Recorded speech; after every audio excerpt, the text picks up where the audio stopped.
էլ փրչոտ, էլ չգիտեմ դու քեզ ինչի տեղ ես դրել, դու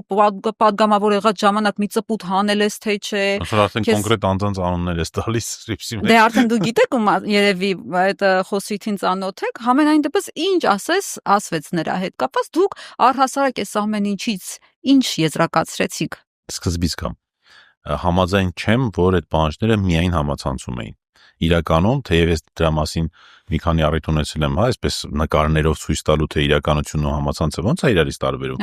բայց հանուն ազնվության պիտի ասենք, որ այո, այդ սպասումները կար նաև օրական մարդկանց մոտ, հանրության մոտ։ Այո, այդ սպասումները կար նաև Գյումրիում,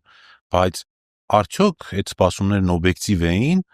եւ որոնք էին դրա ծնող պատճառները, այս հարցին է պետք է կարծում եմ ուշադրություն դարձնել։ Ես գտնում եմ, որ այդ սպասումները արհեստականորեն էին առաջացվել կոնկրետ շրջանակների կողմից եւ կոնկրետ նպատակների համար։ Հիմա տեսեք դուք ձեր խոսքում ասում եք վերջապես հայտարարեց։ Այդ վերջապես բառը գալիս է ցույց տալու, որ դա սպասված էր, դա ուշացել էր, մինչդեռ ոչինչ չէր ուշացել։ Որովհետև հայտարարություն անել այս